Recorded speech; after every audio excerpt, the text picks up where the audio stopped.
In this video, we explore one of America's most disturbing disappearance cases, spanning from the 1970s through the 1980s.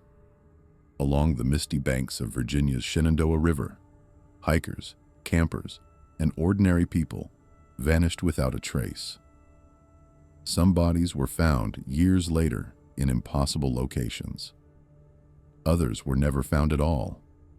This is the story of a region consumed by fear and a mystery that remains unsolved to this day. The Shenandoah Valley had always been a place of natural beauty. Rolling mountains painted in shades of green, the gentle Shenandoah River winding through the valleys like a ribbon of silver, and small towns that seemed frozen in time. Places like Harrisonburg, Wyers Cave, and Port Republic attracted tourists and outdoor enthusiasts from all over the country. Families came to hike the scenic trails. College students explored the caves and riverside paths during weekends. Couples came to enjoy the romantic atmosphere of the Virginia countryside. But beneath the picturesque surface, something dark was stirring. It started in the early 1970s, though no one recognized it as the beginning of something sinister. A college student named Michael Harmon went hiking near the Shenandoah River in March of 1973. He was 22 years old, studying geology at the University of Virginia. Michael loved the outdoors. His friends said he knew the valley better than anyone they knew. He had detailed maps of every trail, every cave system, every riverside path. One Saturday morning, Michael told his roommate he was going for a solo hike. He wanted to explore a new section of river that ran through some undeveloped land near Port Republic. He packed his backpack with water, snacks, a flashlight, and his camera. He was excited to photograph the rock formations along the riverbank. Michael never returned. His roommate called the police when Michael didn't come back that evening. Search parties were organized. They combed through the trails, called his name until their voices grew hoarse, and dragged the river with nets and hooks. For 3 weeks, volunteers and police searched every inch of the valley. Michael's parents flew in from Pennsylvania, their faces etched with worry that would eventually turn to unbearable grief. No trace of Michael was ever found. No body, no clothing, no equipment. It was as if the earth had simply swallowed him whole. The police filed the case as a missing person. They suggested that perhaps Michael had slipped and fallen into the river, that his body had been carried downstream and lost to the Virginia wilderness. It was a reasonable explanation. Hiking accidents happened, but Michael's mother refused to believe it. She knew her son was careful, experienced, and intelligent. Something else had happened to him. She was certain of it. 2 years passed. Life in the Shenandoah Valley continued. The strange weather patterns that had begun the year Michael disappeared continued. Locals noticed that the mist that rose from the river each morning seemed thicker now, more persistent. It didn't burn away by mid-morning like it used to. Instead, it lingered through the afternoon, obscuring the riverbanks and making the valley feel somehow isolated, even as tourists continued to visit. Then, in the spring of 1975, it happened again. A family of 4, the Brennans, came to the valley for a camping trip. Robert Brennan was a banker from Maryland. His wife, Sarah, was a high school teacher. Their children, David and Emily, were 8 and 10 years old. They rented a cabin near Wyers Cave, one of the most popular tourist attractions in the region. The cabin sat on a hillside overlooking the Shenandoah River, about a quarter-mile from the water. On a Friday evening, the family went for a walk along the riverside paths. It was early May, the spring air was warm, and wildflowers bloomed along the trails. According to Sarah's account, which she would repeat to police many times. They walked for about an hour, took some photographs, and started heading back to their cabin as the sun began to set. But they never made it back. A search dog found Sarah wandering on a hiking trail 3 miles away from where they had been walking. She was in shock, her clothing torn, her hair disheveled. She was covered in mud and what appeared to be scratches on her arms and legs. She kept repeating one phrase over and over again. They took them. They took them into the mist. The police found no sign of Robert, David, or Emily. Search parties were organized immediately. The FBI was called in. Helicopters searched the valley from above. Dogs were brought in to search for bodies. For 3 weeks, the largest search operation in Virginia's history combed through every inch of the Shenandoah Valley. Sarah was hospitalized and treated for severe psychological trauma. When she was finally stable enough to be interviewed in detail, she gave an account that would become one of the most disturbing pieces of testimony in the disappearance cases. According to Sarah, they were walking along the river path when the mist suddenly grew impossibly thick. One moment, they could see the trail ahead of them clearly. The next moment, visibility dropped to just a few feet. Her husband took her hand. The children walked between them, holding onto their parents' arms. There was something wrong with the mist, Sarah told the detective, her voice shaking. It wasn't normal. It was cold, colder than it should have been, and it smelled like something was rotting underneath, like decay and water and something else I couldn't identify. She said they tried to retrace their steps, but the path seemed to shift beneath their feet. What should have been a straight walk back to the cabin became a confusing maze of turns and unexpected trail junctions that Sarah didn't remember from their earlier walk. That's when we heard the sounds, Sarah whispered. The detective leaned forward. What sounds? Voices, but not like voices, more like echoes of voices. Multiple people calling out, but their words weren't English. And underneath it all, there was this sound like water rushing.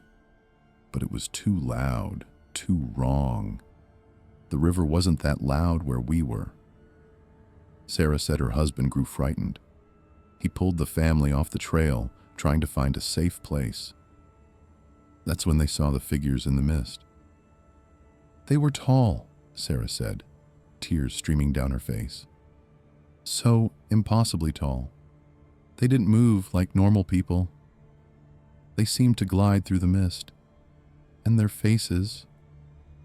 I only saw one of them clearly for a moment when the mist parted. Its face was too long, too thin, and its eyes were completely black. Not dark brown or dark blue. Completely black, like pools of ink. The detective asked if she was certain about what she saw. If perhaps the fear and the mist had distorted her perception. Sarah shook her head firmly. I know what I saw, she said, and I know what they did. When they reached for us, my husband pushed me away. He told me to run. He told me to get the children away. But I couldn't.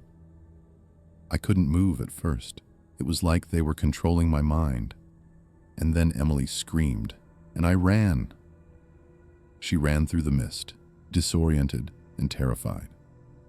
She didn't remember much after that until she found herself on a different trail, miles away from where she had started.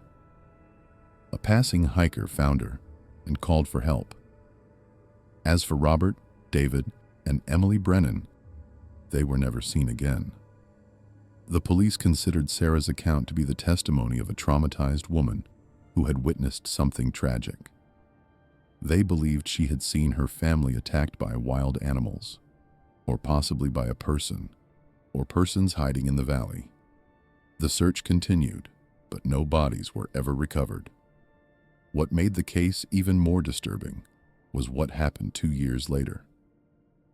In 1977, Construction workers were digging the foundation for a new building near Harrisonburg when they uncovered something horrifying. 5 meters below the surface, they found human remains. The remains were identified through dental records as belonging to Michael Harmon, the geology student who had disappeared in 1973. But here's where the case became truly inexplicable. Michael's body was found in a sealed underground chamber, one that appeared to have been sealed for a very long time. The chamber was in a limestone cave system, but not on any official map of the caves. The walls of the chamber were covered with strange markings that archaeologists and anthropologists couldn't identify. The markings appeared ancient, but the limestone showed no signs of erosion that would be expected from markings that had been exposed for centuries or millennia. Most disturbingly, Michael's body showed no signs of decomposition. He was preserved as if he had been frozen in time. His skin had a pale, almost translucent quality. His eyes were open and completely black, and his mouth was opened in what appeared to be a silent scream. The official cause of death was listed as unknown. There were no signs of trauma to the skeleton, no evidence of violence. But the coroner noted in his report that the body had not decomposed in the expected manner, and he was unable to explain why. Michael's parents demanded answers. The authorities could provide none. As news of Michael's discovery spread through the valley, whispers began. People started sharing stories they had kept secret for years. Stories about the strange mist, about figures that didn't quite look human, about the peculiar feeling of disorientation that some hikers had experienced near the river. One elderly woman came forward with a story that had been told in her family for generations. Her great-grandfather had been a settler in the valley in the 1800s. He had written in his diary about the pale ones who walk in the mist, creatures that the indigenous people who lived in the valley before European settlement had warned about. According to his account, the indigenous tribes had believed that certain areas of the Shenandoah Valley were sacred places, forbidden to enter. They said that ancient beings lived in the caves and emerged from the mist to take those who violated the sacred space. The diary entries were turned over to the university for study. Linguists and anthropologists examined them, but they couldn't definitively confirm any of the claims. They were interesting as historical documents, but not as evidence of anything supernatural. Still, the disappearances continued. Between 1975 and 1985, 17 people disappeared along the Shenandoah River and in the surrounding valley. Some were hikers, some were campers.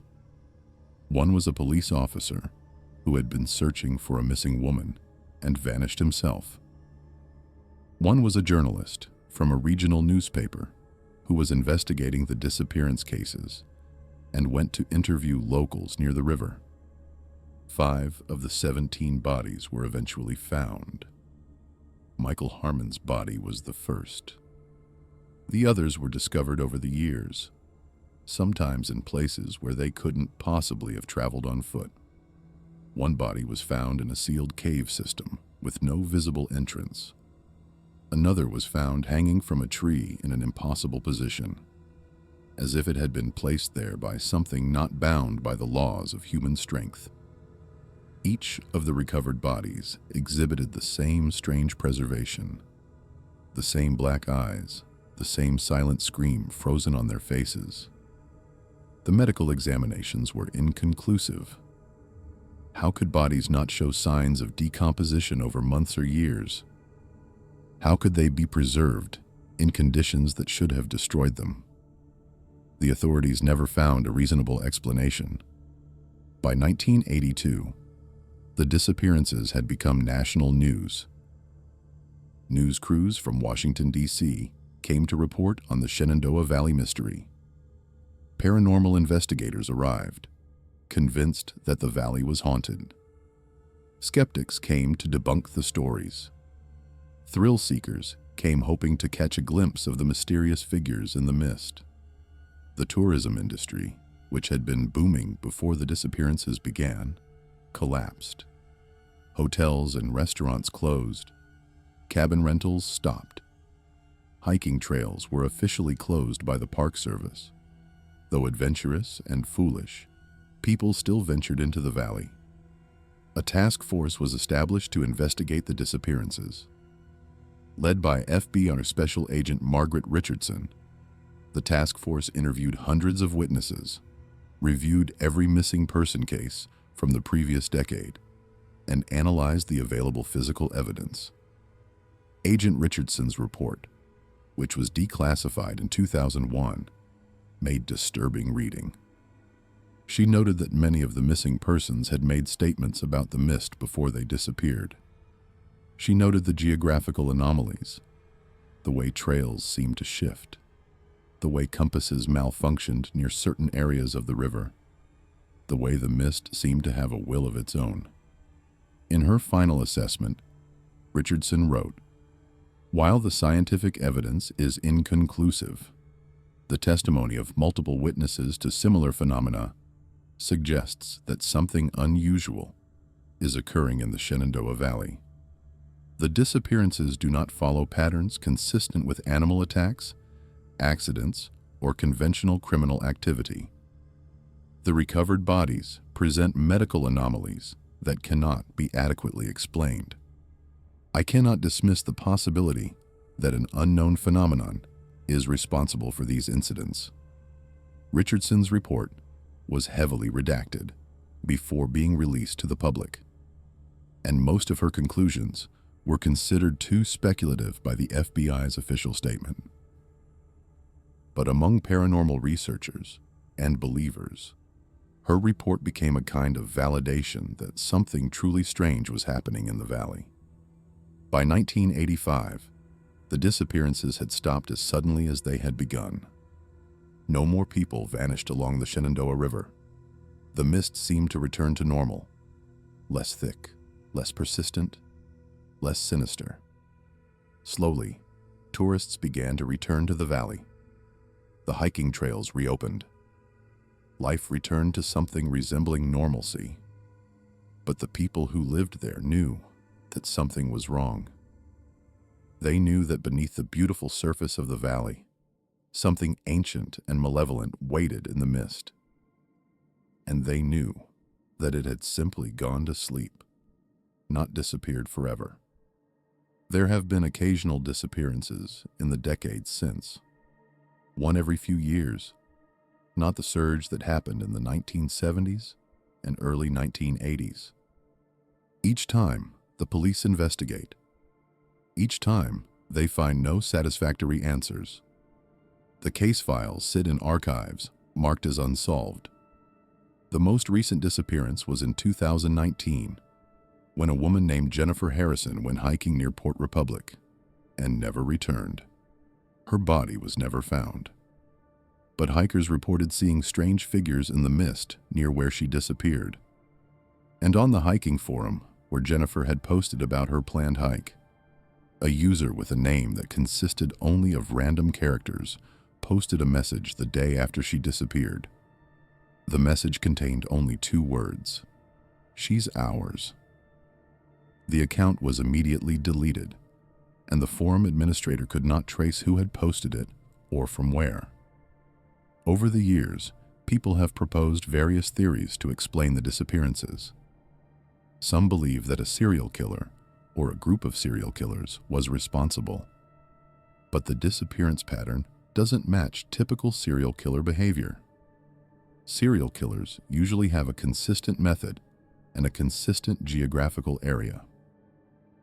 The Shenandoah disappearances were scattered across a wider area and seemed to follow no discernible pattern.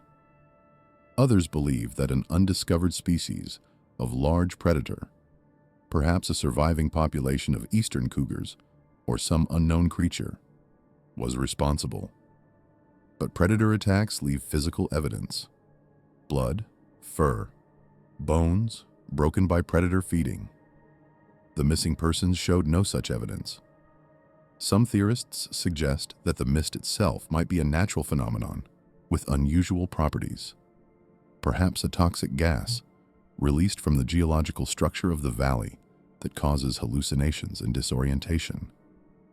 But tests of the air in the valley have shown nothing unusual, and the testimony of those who encountered the mist describes consistent physical effects that cannot be attributed to gas inhalation.